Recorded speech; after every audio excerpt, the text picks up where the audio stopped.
And we're live. Breaking news, guys. Right now, as we're speaking, Iran, the Islamic Republic of Iran, is attacking U.S. military bases across Qatar, Syria, Iraq, maybe other places that we don't know. Me and Daniel just jumped in when we're going to try to give you the best update. We compiled a few of these videos and we're going to start breaking it down. As you can see here in the background, this is, maybe you want to explain about this, Daniel? Yeah, so these are the ballistic missile launches towards Qatar. Most of the video is coming from Doha, and so right now, so far, there've been no casualties reported, whether U.S. or Qatari nationals. So that's very good news. And apparently, interesting thing is that Iran actually gave a notification that they're going to be striking because they wanted to reduce casualties.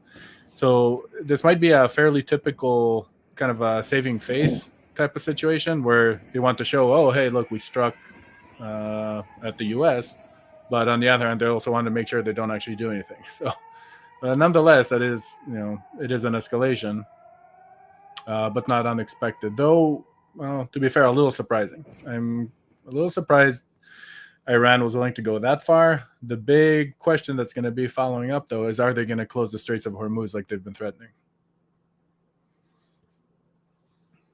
I think the big question is the Strait of Hormuz, and also what we talked about before is there sleeping cells in the U.S. that people are talking about. Are they going to activate that, or that's like the doomsday ticket? I don't know what your Yeah, thought about that. yeah. I mean, it's definitely a threat. So this was sent out by the Department of Homeland Security. It was a security bulletin for the U.S. about terrorist threat because Iran did say they threatened to activate sleeper cells in the U.S. Now, do they need to activate them, or do they simply need to basically give the okay or give a little nudge to people that are already here and maybe radicalized? Right. The biggest threat a lot of times is actually the lone wolf attacks, because Exactly. if they're linked to somebody, then there's a trail to follow to try to find them. But if it's just somebody sitting at home, just self-radicalizing is what they call it, and they decide to go carry out an attack, that's much harder to prevent.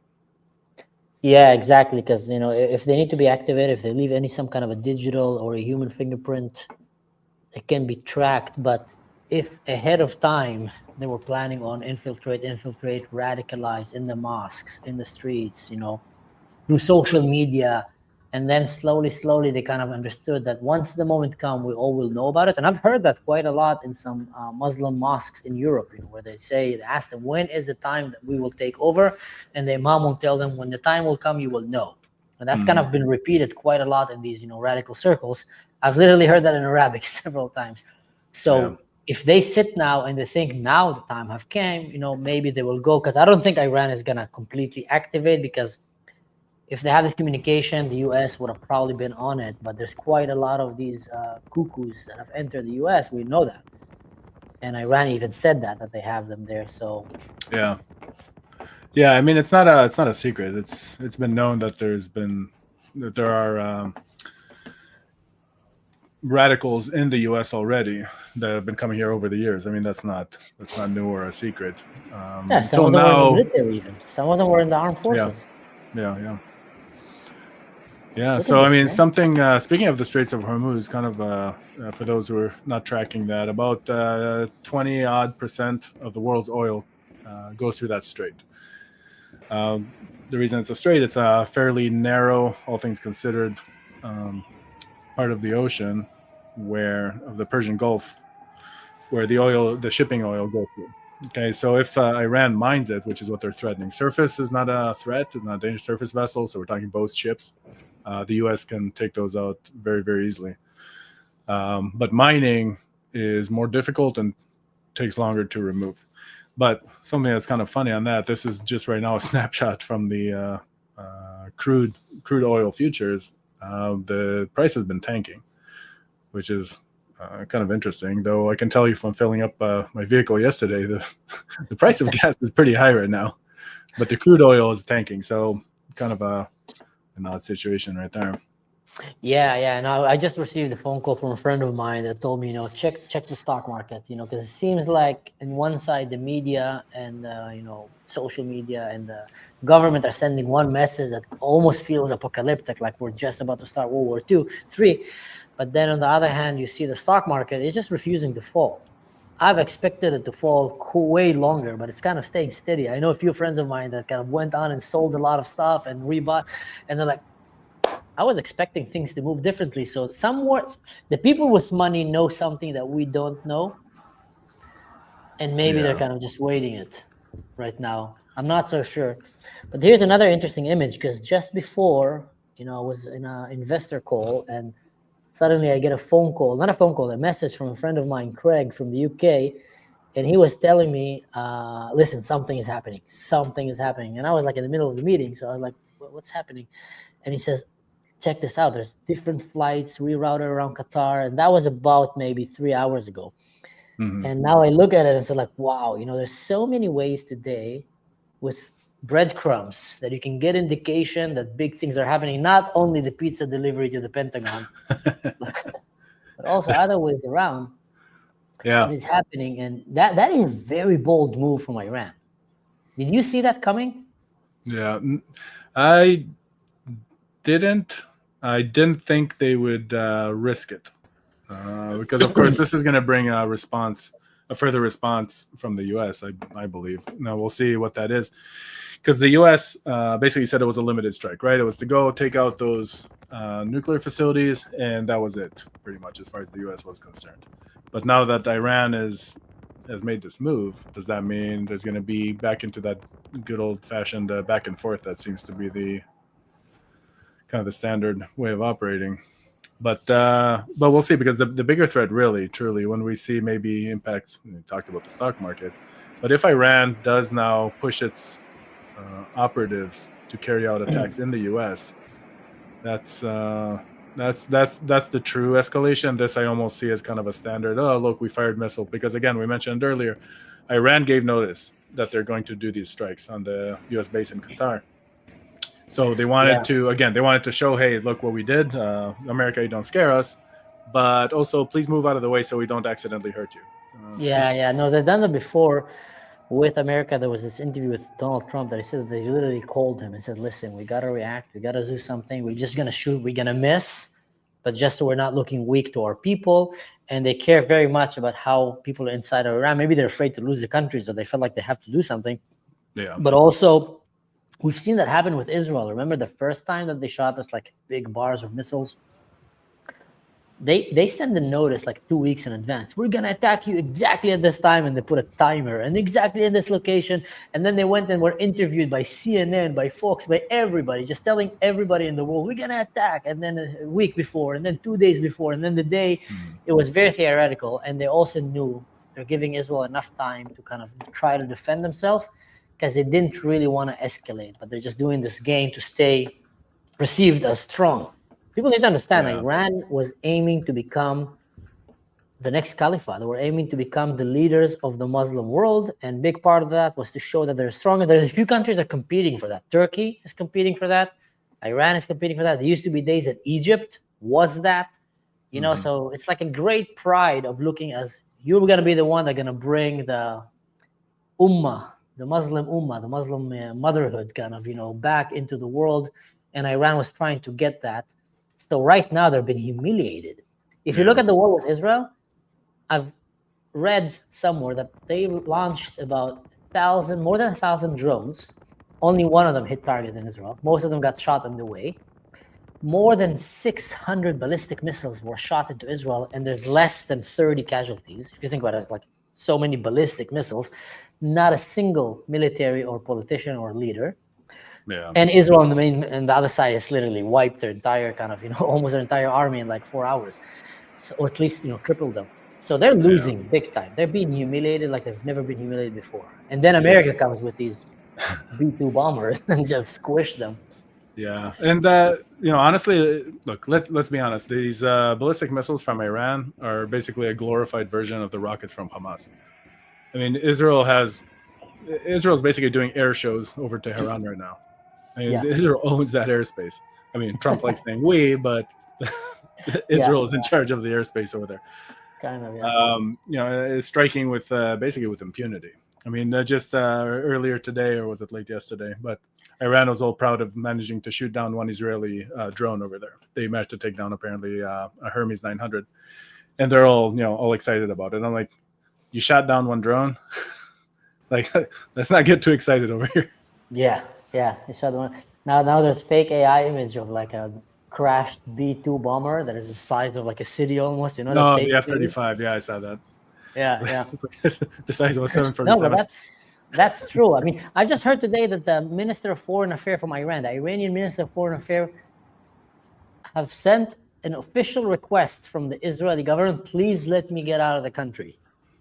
How humiliating is that? That in your own country, you need to ask Israel, a tiny country that you were talking about, that you're going to wipe it from the face of the earth all this time. They had even this clock ticking of doomsday. When is Israel going to be destroyed? Which Israel shot, by the way, today. Yeah. It's a symbolic thing. So how humiliating is that in your own country, you need to ask permission from this Zionist weak regime that you're going to destroy. Can I leave the country, please? Can you let me out? Don't kill me when I'm trying to go out. They've completely been humiliated. And, it's just showing here. By the way, I see Craig here sending some things. Oil prices. Investors relived its smaller attack. Yeah.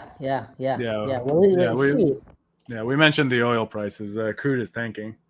Yeah. Which normally you think when there's a threat on the oil supply, it goes up. So it's kind of interesting to note that.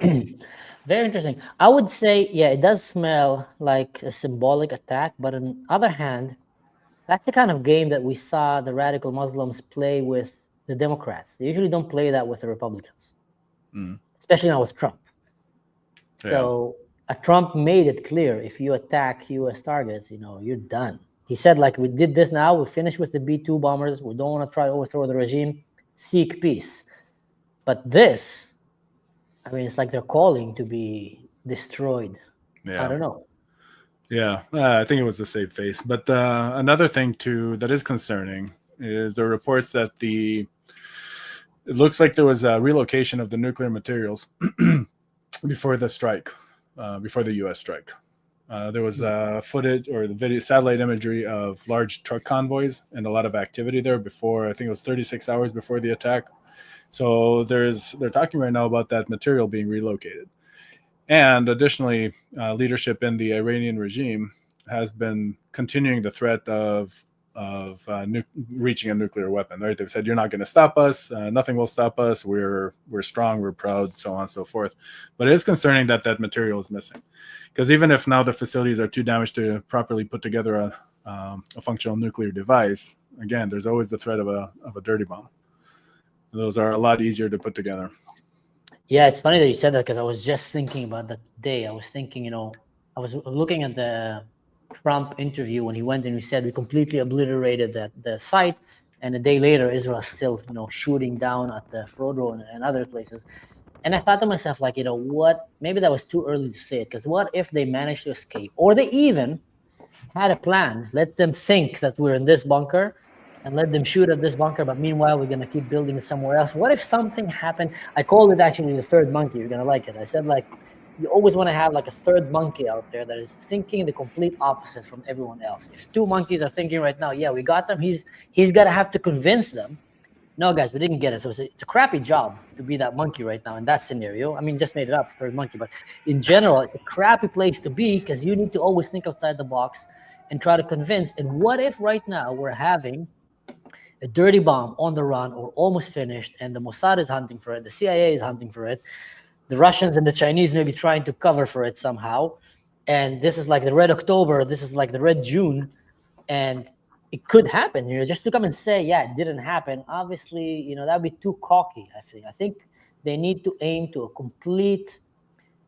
dismantling of the Islamic Republic of Iran, and completely, they need to defeat them. You can't leave these guys with any crumble of hope to build it, because they will, especially now that you pissed them off. Now that you pissed them off, if they manage to get that bomb, even if they have it, correct me if I'm wrong, but let's say they have it, and all the airplanes are just hovering around, just looking to take it down the moment it shows up. Yeah. What if they try to smuggle it somewhere else?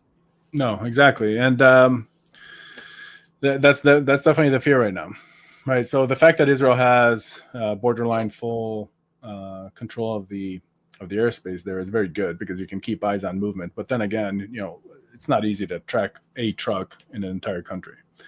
So it's definitely a danger. And just want to remind, of course, I mean, we say this, but I want it to be very clear. When we're talking about dismantling them, right, we're talking about the Iranian regime. Right? Everybody, any sane person and freedom-loving person across the world wants the Iranian people to have control of their country back. So I just want to be very clear about that. Yeah, I always try to remind myself to, whenever I say Iran, to use the right terminology and says the Islamic Republic of Iran, or just say the regime out of respect for the free people of Iran. Speaking of them, Israel today launched, I don't know if you've seen that, they launched a missile into the prison, the main detainee prison where they keep all the political detainees, and they torture them. So they literally shot on the missile, maybe helping to free them, or maybe that was a symbolic thing to remind them, guys, now is your chance to get free. People of Iran, take it to your hand. Now is the chance. You're never going to get a better chance than this. Yeah. There's been more comments coming from Mr. Pahlavi, the heir to the Shah of Iran, who's living in exile right now. But he's saying, "Hey, this is our time, to take back our country." Something from the other day. So this is regarding the U.S. attack was that was interesting. Was the way the strike was conducted? That's a B-2 bomber, by the way, for those not familiar with military aircraft. So it's the stealth bomber, the American stealth bomber, very expensive. There's kind of a joke that B-2 is referring to its price because it's about $2 billion per aircraft. But apparently there was a fake out that there was a lot of footage that circulated the internet when those aircraft took off from the U.S. And the route they were taking. There was a kind of a publicized route that people were able to track, and they're getting refueled on the way. All in all, there were 37 hours in the air, those aircraft. So they're getting refueled, but there was a second wing flight sortie that went a different route that was not being tracked. Those were not tracked or seen at all by Iran. And they know that because there was 0 intercept attempts, like no tracers in the sky, no missiles, no flak, no anything. So the bombers basically just flew into Iran, did what they wanted to do, and just left. Nobody saw them coming, nobody saw them leave. It was pretty impressive. What a terrifying message to the enemies of the U.S., like, literally. I was watching the other day. I don't know if that's the same thing with Apache pilots. You can tell me more about it, but I was watching this video where they showed different pilots in the Air Force when they get told which aircraft they're going to fly. They're standing there, and then the screen shows behind them, fighter jet, cargo, I don't know what. And then, the guys get excited. And then in the end, they showed one guy, and then it showed B-2, kind of the bomber. And that's like the picture froze there. And I was thinking, like, if you become a pilot of a B-2, bomber, then in some ways your job is probably going to be more boring, call it, most of the time. But when you do something, you end up, changing the complete tides of war. Like when you do something, you like defeat the enemy completely. Yeah, no, B-2s they're a strategic asset. It's not, tactical. It's not, you're not getting into a fight, to take out an air defense or a certain target. I mean, that's a strategic asset. Just for interest, for those who are curious, this is just a little illustration of the ordnance that was used, the MOP, the massive ordnance penetrator. Right, so 30,000 pounds worth of bomb. And it's all built on velocity, right? So the aircraft, they were 12 kilometers up when they dropped them, and then it just builds up that kinetic energy. So it's not a missile. It doesn't have a rocket engine or anything where it's accelerating into the ground. It's purely the terminal velocity and the kinetic energy. Yeah, they were talking about it. Maybe Israel will use one of its Hercules, kind of cargo airplane just to drop the bomb and like have it down. But I see someone is asking a question here. Daniel, what is the problem with Apache? So many of them are grounded. Where? Israel, U.S., in the world? I'm not sure. If you can clarify the question, I'll try to give you an answer. Yeah, but I still want to hear an answer. But with the question before, so when you finished graduation, become an Apache pilot, did they do the same thing? Like they show a TV behind you, and you're like waiting to see which aircraft you're gonna get? Well, the Air Force has budget for TVs. In the Army, you have a whiteboard, and they just so they just write with a marker. Yeah. So basically, when you graduate flight school, you get or the first part of flight school, right? So learn the basics of flight, and then you get it's called selection. You're going to get the airframe that you're going to fly, the military airframe. So they just have a whiteboard, they put it up, and they have, they'll write Apache, and then they'll have just little tick marks of how many are available, how many need pilots, right? So you have Apaches. At the time, they still had the Kiowas as well, Blackhawks, Chinooks. And then they go down the order of merit list. So basically where you ranked in that class, like how high up where you are, you get to pick. At the end, then you just get assigned what's left over if you didn't do so well. So similar, but not as fancy as the Air Force. You said around the world they're saying it's overheating about the Apache, so I don't know. All of them? That's I haven't seen that report, so honestly I can't answer about that. But I know they're flying right now. I just spoke to an Apache pilot, a friend in Israel, and he just landed right now from a mission. So as far as them being grounded, I honestly can't talk to that. I don't see any reason that there would be something affecting the entire fleet across the world. I think it will, if it will affect Apaches, we humans will feel it before that even. We're probably more sensitive than an Apache. But if we're talking about the same friend in Israel, then that guy, I think, pretty sure he once saved my life. I think I told you that story, but we can keep it for another time. Yeah. He was in the military, and he took out some really bad guys just before they started shooting at me and my friends. Speaking of, what I find is funny is once again the Democrats can't learn. They were straight up defending. This is insane. I was thinking today, like, how low can, I don't want to say Democrats. I have some very good Democrats friends, but in general, the far left. Every time you think they can't go any lower, they just say, hold my tofu coffee mug and let me show them how can I go further. I'm going to support Iran now. But they want to build a nuclear weapon and they want to destroy all the Jewish state and they want to kill America. No, still, I'm going to support them. Yeah, but they're throwing gay people out of rooftops. And literally, they're flocking women and plucking their eyes when they dare to criticize the government. Yeah, but I'm going to support, like, what's the reasoning? How can they keep going lower and lower in supporting the clear-cut case Darth Vader version of this world, like the evil ones? I don't know. Yeah, and that's a very important distinction, and I wish more people would wake up to it. And that distinction is between within the Democrats, right? So between the liberals and what's now becoming the progressives, or the, you could call them the woke, but let's use proper terminology, the progressive wing, the far left wing. That there's what's old school liberals, meaning, hey, you do you, I'll do me. Don't interfere with my life. I won't interfere with yours. And that's the old school liberal principles. But the new progressive movement that's been basically kind of in a way the mirror of the extreme right. And now you have the extreme left. So you have a lot of sane people in the center. And then you have kind of the crazies on both sides.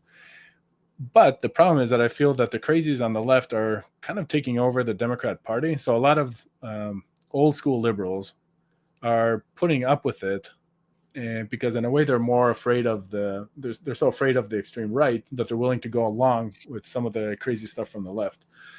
And I mean, we need people, same people in the center to call it out on both sides.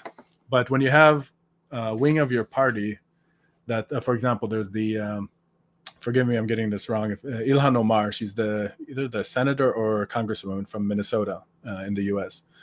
Yeah, she's a terrorist. And supporter. No, but the thing she's saying about the U.S., she's an immigrant. She came from Somalia, and that's the American dream, right? You come to the U.S. from another country, you make it all the way to the high office in government, and woman. She's saying, the U.S. is one of the worst countries on the planet. Hey, come on, can we be a little realistic here? When you have that kind of rhetoric, nobody's going to take anything seriously coming out of your party. Exactly, especially when I say as a woman, like, she come from one of the most oppressive places on the face of this earth for women. A Muslim country in Africa. It's like they're not very kind to women in these places. And then she gets to live the dream and like have so much power and fame and influence. And then she comes and, take poop in the same plate that she's eating from. But that's what I mean. These people, they're agents of Muslim Brotherhood. They want to actually see the West burned down. Someone asked a question here. Yeah. Sorry, someone asked a question here. Do you think the Mossad will take out Ayatollah, or will they let him live for extra humiliation? On that note, there's always been a kind of an unspoken rule in international relations. So even when you're full on at war, you don't go at the top leadership. It's kind of an unspoken thing. That's why, if you remember, a month or two ago, there was a report that there was a drone strike trying to take out Putin in a helicopter. We're talking, Russia, Ukraine now, quick. But apparently that was staged by internally by the Russians to gain sympathy and try to make Ukraine look bad. Yeah. It's the reasoning for that is a lot of times if you decapitate leadership, then a lot of times you can create a worse situation. You don't know who's going to come into power. It could be worse, and also you could create a situation where there's chaos and anarchy. So it depends on the threat. But if you look, there's been almost no assassinations of leaders, even when we're talking full-on world wars, going back in history. You don't normally you stay away from the leadership. Yeah. I think it's kind of one of these gentleman rules that is written by the leaders. It's like, I'm a leader, you're a leader, we're gonna go to war, but let's not go too dirty. Okay, you stay away from me, I stay away from you. We don't touch our family. It's more convenient also for leaders to kind of just, for generations already, to relay that message. We've seen that with the Crusaders. Salah ad-Din and the Templars, and the Knights, Christian Knights, and there was a lot of respect between leaders, even though they were like fierce enemy on the battle. I don't think there's a lot of respect here with Ayatollah. Part of it is also a practical thing, because if a leader feels that he could die at any moment, he's more likely to do desperate things. Whereas if he always feels that there's an out, okay, that may be worst case, he ends up going into exile, then it's more likely to be able to have a dialogue, to talk, and like, okay, maybe he'll come to the table and agree to some kind of disarmament or surrender, whatever it is, right? So if you start taking out the leadership, then nobody has any incentive to try to stay alive, meaning they're going to do crazier and crazier things. That's a good point. The story of I know the name in Hebrew, but it's actually a Latin name. The guy who built Masada, what was his name? Herod? Herods, yeah. Herod. Yeah, King Herod. King Herod. Hodus, we call him in Hebrew. So anyway, King Herod, before he died, he built this mountain, Herodion. I was there actually in the military. It looks like a mountain, but it's actually a palace under the ground. And in his dying bed, he asked his servants in the day that he dies to go all around, Israel and kill the father, I think, or the firstborn of every house. And they asked him why. He said, because he wants everybody to mourn in his funeral, not to rejoice. Luckily, his, right hands told him, yeah, we'll do it, but they didn't do it because they knew that's like a stupid idea. But that just shows you what happened when leaders have too much power and they're back into the wall. They can call some really crazy, stupid shots. So I think that what you said before kind of makes sense in some aspect, to have some kind of unwritten rule. You don't want to push the leaders too much to the back, because especially when you have now weapons of mass destruction and other stuff, you want to give them kind of a, hard to call a gentleman way, because some of these people are really, really evil. But to give them this way out that they can go and fade, and like Napoleon, that's a great example of that. Napoleon, he was sent to his own island, basically, just kind of leave us alone and stay there. Yeah. And then he ran out and yeah, everyone, welcome to the channel. We're talking about world wars, King Herod. We're going deep dive into history. Yeah, three monkeys and the Iranian attack. So whoever joined right now the call, by the way, we're giving live right now. There's an attack from Iran on American U.S. bases. Well, the strike is over, just so we're clear. Is it over already? Yeah. Yeah, so this is footage. Yeah, it was a fairly limited strike. So what we're playing right now is the footage that was captured from Doha. So this is in Qatar. There was so just a recap. Iran gave a notice to the U.S. that they're going to be striking at their bases there because they want to minimize casualties, and it looks like they have. I haven't seen, from the reports I've seen, no casualties reported, but they shot ballistic missiles at the U.S. bases in Qatar. And they're saying in response, of course, to the U.S. Strikes on their nuclear facilities. Yeah, someone called it the Meshuggah news. We're thinking of different names to give the channel, by the way, guys. I mean, I started with Manswash because that's my name. And I didn't even know I have a YouTube until I started doing YouTubes. I have an account, and then I started making this. So we've been thinking of some names. So the Mishugana news, that's a pretty cool one. Someone here asked and said something funny. Don't want to make him a martyr either. That's a very good point, Jonathan Buckner. Very good point. Very good point. And in the Arab world as well, they did with Osama bin Laden and others. You want to minimize the martyr effect and you want to maximize the humiliation effect. That's something in the Arab world that the West refused to understand. It's not enough that you win in your own eyes. Yeah, we won. They don't care about what they think in Switzerland or in Denmark or in the US. It's more important what they think in their own eyes. So if you humiliate an evil regime in front of his own people and in front of other countries like Saudi Arabia, competing countries, you get a much, much bigger effect. And they fear that more than being defeated by you. They know they're going to be defeated by America. They know the Houthis, they think like some generals there, not like the idiots on the camels, but some generals there, they really think they can take over America. And it's like empty threats. They make money. It's like an exit, a startup business for them. Kidnap a country, teach everybody to be terrorists, get a lot of money, and run away. But if you humiliate them, that's the worst thing. They become a joke in the eyes of their own people, and that's something they don't want. Yeah. We got this question here: Is the UAE safe? So far, the attack has been only on the bases in Qatar. On the other hand, the IRGC did say that all American Mideast targets are legitimate. So currently, you're safe in the UAE, but that could change at any time. However, again, the Iranians did give notice of the strike coming, and they're also targeting U.S. assets. So unless you're working on the U.S. base, you should be fine. Then again, those things aren't the most accurate in the world. Yeah. This is actually a hard channel to name. Nothing obvious is coming to me. I take it as a compliment. Someone said something very interesting here. What is it? What is that? I want while you're looking for that, this comment, very true. Make sure Israel removes the barrels of enriched uranium that Iran moved before the U.S. attack. We talked a little earlier, but we'll bring that headline back up. So there was apparently heavy activity about 36 hours before the U.S. strike on the nuclear facilities, and there's a high likelihood that material was moved. So between the satellite imagery, the intelligence, and then also simply the rhetoric that's been coming out of the Iranian regime, it looks like that they did preserve some or a lot of the nuclear material. Again, what can they do with it? It seems to me that their facilities are too damaged to further enrich and to make a functioning nuclear device, but that may not stop a dirty bomb.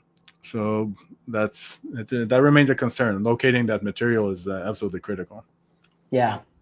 And there's a lot of things. There was an interview by Bibi today where he said, forgive me if I can't give you all the details. So there's a lot of things that obviously we don't know about that is happening on the ground. When I was in the military, I was involved in a lot of things that we couldn't tell. I'm sure Daniel as well. So we know that there's some things that, it's better not to share them. I mean, there were crazy stories in the history of mankind where like the fate of humanity was like on a Russian submarine officer that just refused to press a button. And it could have completely ignited, or that they were chasing after some scientists that were about to sell, nuclear documents to Nazi Germany, or I don't know what. So we don't know what's happening here. All I can hope and trust that the Mossad. I think you're mixing up some history there, but yeah. I'm making up history kind of, but you get the idea, you get the point. I'm saying is all we can say right now is that we hope that the Mossad and the CIA and America and the intelligence are on top of it and not kind of thinking, we bombed these mountains and we're done. Luckily, from my experience, I've learned you need to differentiate between politicians and military generals and experts. Thank God they work differently in the thing. One group is extremely professional based on skill and proven, decor, the military. The other one have a lot of time weirdos coming into the wrong places and making the wrong tweets. So I don't know what, we've seen that with the Israeli government, the American government, we've seen it in every government, where you have some people that, better be quiet than talking. So I do trust these professionals in the US and in Israel to be on top of it. Oil is down 4%. Well, that was the comment. I just pulled that. That screen capture is from 20 seconds ago. We're now down 7.42%. Pretty interesting. So I guess the Straits are not Straits of Hormuz are not blocked yet. Yeah, someone knows something that we don't know. Yeah, because a lot of time money knows. These people know things before politicians even. Yeah. Hamas is welcoming Israelis to come and hide in their tunnels. The day Hamas would let anyone hide in their tunnels except from their own coward selves, that will be a day to celebrate for the future of Palestine. They've built so many tunnels in Palestine, so many in Gaza, bigger than the British Metro, London Metro, but they don't allow anyone of their own people to hide there. Same with Iran, by the way. That bunker that they built, the country is being under attack by a foreign invader. Why aren't you letting the people go in? Now they won't. Yeah. Definition of evil regimes. And for the sake of also recapping a little some of the stuff that we covered, for those in the U.S., this bulletin was put out by DHS, Homeland Security, about terror threat in the U.S., and that's in response to Iran saying that they're going to activate their sleeper cells in the United States. So, firing a barrage of missiles at a U.S. base in the Middle East and giving prior warning is very different than actually carrying out attacks on U.S. soil. What I'm looking at as far as future escalation, what could really be a step up would be either those attacks on U.S. soil or closing of the Straits of Hormuz. A few more barrages at U.S. facilities with prior notice. To me, that more smells like face-saving action. Mm-hmm. There's this guy here in the comments, just do it. Israel is finished. Look at port of Haifa gone. Look at Ben Gurion airport gone. Look at Gaz facility in Haifa gone. Listen, buddy, I just came from Israel, and I kid you not, we were sitting in the bomb shelter, which is good because Israel have bomb shelters to protect its own people.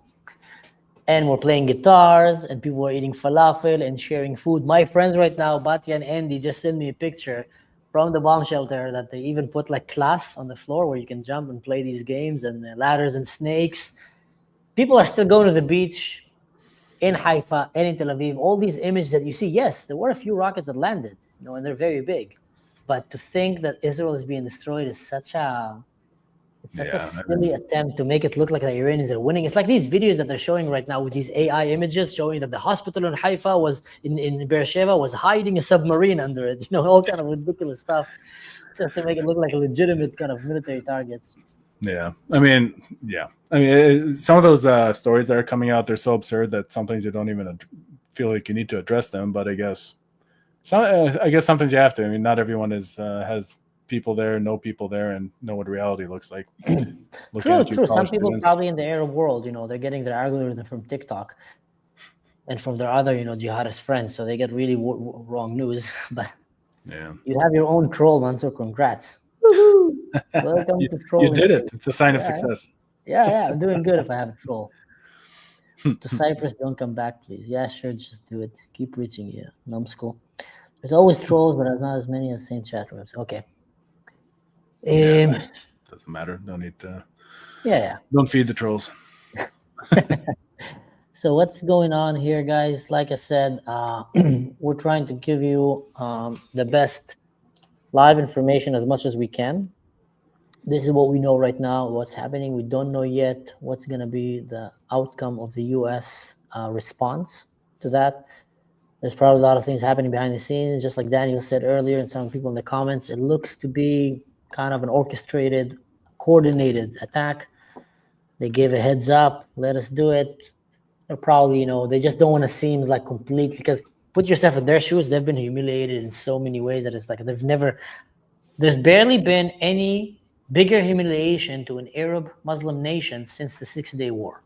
When you think about it, 6-Day War was the biggest humiliation for them. Like, they were sure they're gonna take it, and then Israel just defeated them so bad that humiliating, by the way, crushed the dream of annihilating the Jewish state for a very long time. That's when the state of Palestine was created, as some way to relive that dream. It was literally an idea of terrorism. The state of Palestine, the creation of the state was, there's live recording, Yasser Arafat saying that even, that we're going to use that to dehumanize and take the legitimacy from the Zionist entity by making them look like they're evil. So the whole purpose of that thing was actually to keep trying to fight the Jews because they felt humiliated. But anyway, from there until now, this is probably the biggest humiliation a Muslim country have ever had. You know, they're barking and barking. We're going to destroy you, and sending all these vivid, you know, crazy AI, cheap kind of videos. And then Israel just comes in 4 hours, boom. Yeah, well, to be fair, when it comes to the Islamic regimes, every time they go to war is the new most humiliating one. It's like every time. Yeah, 60. The War of Independence was the most humiliating one. Then it was like, oh, okay, wait, no, the 6 Day War. Oh, wait, the 73. Oh, wait, no. Each time there's a new war, that's the more humiliating than the last one. I mean, I guess pattern recognition is not the strong suit over there. You'd expect a culture that is so fixated on war and fighting to be better at fighting. Yeah, I mean, a little bit of a funny aside story. When we were working on training up the Afghan army and police, this is back when the U.S. was in Afghanistan. There's kind of a problem where they don't really bother learning how to aim, because it's kind of like, oh, well, I'll fire at the enemy. If Allah wills it, that will hit him. It's kind of this kind of fatalistic, deterministic way of thinking. Yeah. And yeah, that's when they're not jumping between hula hoops. No, burning hula hoops. No, the bad guys do that. Yeah, that's true. They seem to have abandoned that tactics. Yeah. But anyway, seriously, so the good guys were not that focused on learning how to aim? Nobody. Oh man, I could go a lot into the Afghan army before the U.S. withdrawal, but let's just say that anybody that was actually on the ground and also in operations with them, nobody was even remotely surprised when the moment the U.S. left, they collapsed within what did it take? Days? Was it even days or was it just hours? Now I can't even remember. I don't remember. I just remember that you told me that Afghanistan have more Humvees right now than any army in the world after America. Yeah. Yeah. Taliban. Yeah. Yeah. No, it was just ridiculous. I mean, you had Biden and the top brass. We're talking like, oh, we have this size of an army the Afghans have. They're going to be able to hold back the Taliban. I mean, you can only think that if you're way up there and completely disconnected from what it looked like on the ground. There was absolutely no doubt that those guys were going to fold basically immediately. Should someone tell him, or should I tell him, guys, to just do it? He says, Palestine is there since 2,000 years. Israel established in 1948. Stop the bullshit. Should I break it to him that Israel is a Hebrew name, Jerusalem is a Hebrew name, and it came way before Muhammad, and that Palestine was actually Philistine, which is, people that came from Cyprus that had nothing to do with Islam, and that Islam literally came after Judaism. In Islam, you even say it, that they came after Judaism. Hence, a definite proof that Israel was there before Palestine. But, I mean, yes, we're just talking to someone that probably doesn't listen to facts. Get out of here with your history and facts and stuff. Oh, I like it. He's my first troll, man. It's like cute. Like having a little troll. Like a pet. Yeah. Put him in an aquarium. Just feed him some piranhas once in a while. All right. Well, I don't see anything else further developing. I haven't really seen any U.S. response yet. I mean, definitely not a strike yet, but nothing really official coming out as far as announcements either. Yeah. Well, someone asked if I made it back to Germany. So yes, guys, I made it back to Germany, and I'm going to try to do a video update about it. But it's a crazy story. I ended up boarding the German Air Force airplane, the Luftwaffe. Not Luftwaffles, Luftwaffe. And, just strapped with these, buckles and red lights blinking and eating MRIs that were approved by NATO, by the way. Funny thing about it, I was wondering if they're going to give us food. And Batia told me, should I make you a sandwich? And I said, nah. And then I was starving. And we landed in Italy. And I was trying to talk to the pilot if he can let us go and order pizza. But, the Secret Service was covering the airport kind of and not letting anyone out. And the airport police. And so I was like, oh, man, I'm going to starve. But then they started giving us this MRIs. And the first thing that I saw was NATO approved. It was hilarious. But I opened it. It was all in German. So I was like, I don't know what to eat. And it was so many. It was more delicious than in the Al packages, It's not as good as the American MRIs, which I tried. I think you gave me a few of them. They're really good. MREs, yeah. MREs, sorry. But it was pretty good. Anyway, so I was looking at, okay, I'm just gonna dig through it. So I started like wash, wash, waffle, wash, wash, woofel, some German words. And when I went through all of it, at the bottom there was a menu, but they put it at the bottom. And the menu was in German, English, and France. So like, couldn't they put the menu on the top before I had to dig through all these weird German names and eat half of it? But yeah, I made it safe. I made it in time, and I'm so glad to be here. And I'm so thankful for the Germans. You guys are awesome. Their Air Force is so nice. I was so impressed by the people working in that, airplane. The German Air Force was, maybe we're just lucky, I don't know what, but they were way, way friendlier than most soldiers I've met in my life. And they let us go around, take pictures, and etc., and just gave us a tour. And they took us out of war zone. And for me, most importantly, they took me, to see my kid. Otherwise, I would have stayed in Tel Aviv. I really enjoyed my time there, and it was a great time. Yeah. Just somebody knows their MREs.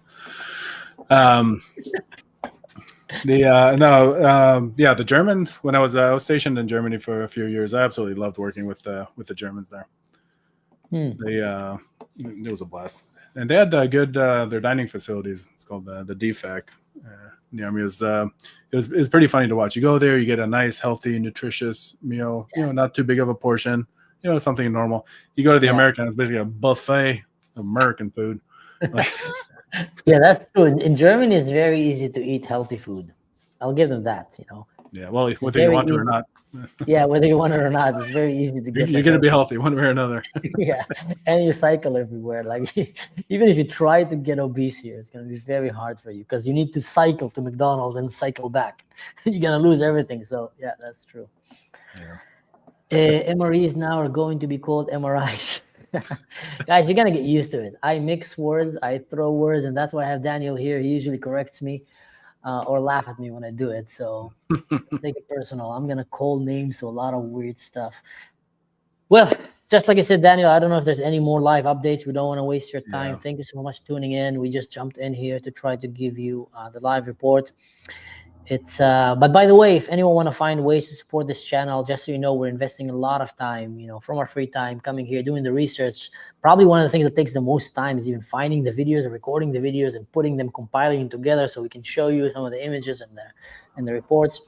All of this takes a lot of work and a lot of effort, and we're doing it gladly out of our own free time and will, but would appreciate if people do the like, the subscribe, the share. That helps the channel, the algorithm to grow. And also, if anyone want to find direct ways to support our work, go to the Patreon where you can find practical direct ways. I even catalog them by names of different Israeli foods that I like. And you can find the right way to help and support the work. It helps us keep doing videos for you and bringing you these live updates. It's sad to say, but we're going to see you probably anytime soon. So see you soon. I wish it was in other circumstances where I can tell you cool stories from the army, but not just live updates about war. But that's right now the reality we're living in. So we're going to try to keep you as updated as we can about what's happening here. We want to close with the last closing word, and Daniel mentioned in the beginning, but just to remind everyone, our prayers are with the people of Iran, the free people of Iran. May they be able to be free, and we'll be able to go and visit in Iran, and they can come and visit everywhere around the world, the US, Europe, Israel. And our prayers are with the armed forces right now that are, being in the Middle East. If it's on the defense or on the offense, we know who are the good guys here. We know who are the bad guys here. And I can tell you right now, Israel and America are the good guys in the story. And thank God for Israel and America. They might have actually saved planet Earth from another nuclear catastrophe. So to all the haters there, keep hating, but you have no idea what you're talking about. So we pray for the armed forces, for the pilots, for the special agents, the Mossad, the CIA, the special forces, the regular forces, anyone that is working there right now. I hope that they can finish the job that they went to do and come back home safe. See you next time, guys. Don't do anything stupid. In general, don't do anything that I would do. All right, thank you, everyone. Always stay